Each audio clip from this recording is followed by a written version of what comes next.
Hello, this is the mid-season review at Crystal Racing for the Sauber and the McLaren teams. Starting off with the big headline.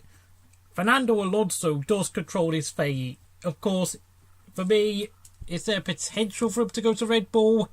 Despite these comments from Christian Horner, which sound very much as if Red Bull would rather not have him, and the fact that they have Carlos Sainz and Pierre Gasly to choose from, you have to realise Fernando Alonso does have very few options remaining for 2019.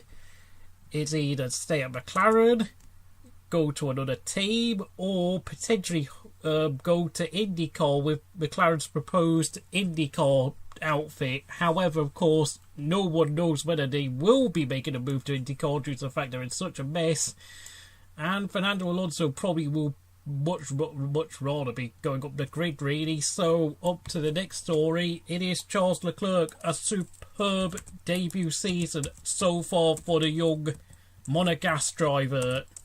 Of course, he has gone through a lot of adversity within his personal life, with his father and his grandma dying. And of course, in the first three races in Australia, Bahrain and China, he did struggle with the setup of the car. But once he realised that with a Formula 1 car, that it's preferable to set it up towards understeer instead of oversteer, like he did with his junior Formula cars, Charles has been absolutely superb. Charles, of course, had that standout performance at Baku, but most impressive of all has been his qualifying performances.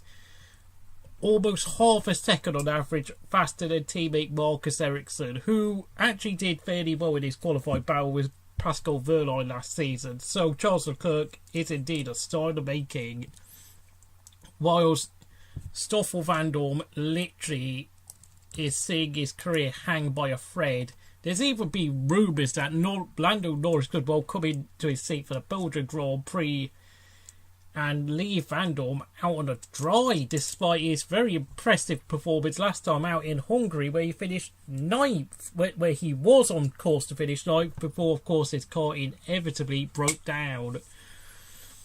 Stoffel Vandoorne, his only real option is probably to go to Sauber, but quite frankly, I have to say he really, on the whole, needs to improve his performances. He is a long way behind Fernando Alonso in the World Championship standings. He's only scored 8 points, whilst Fernando has already got 40-odd points. Tough situation for the young Belgium. I really do feel for him, and of course his car has indeed been said to have less downforce than Fernando Alonso's car, as confirmed by the Spaniard.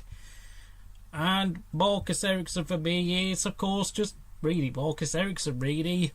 Yeah, he's cut out the mistakes out of his driving. Yes, his performances have improved, but his qualifying speed, for me, does seem to be very questionable. Of course, whether he'll be in F1 next season is literally dependent on whether he has the cash to continue allowing him to drive in F1, because, quite frankly, on talent alone, he's not really that particularly special. And if I'm going to be frankly honest, I would rather see him leave F1 at the end of this season, but that's not my decision. So, and of course, McLaren are in a mess. They are in a mess.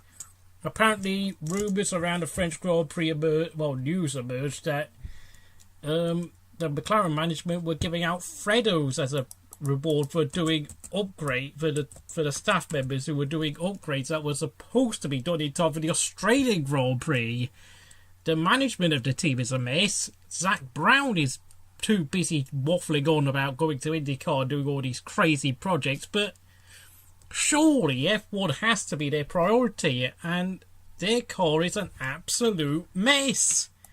But on the other hand, Sauber have been showing promising signs.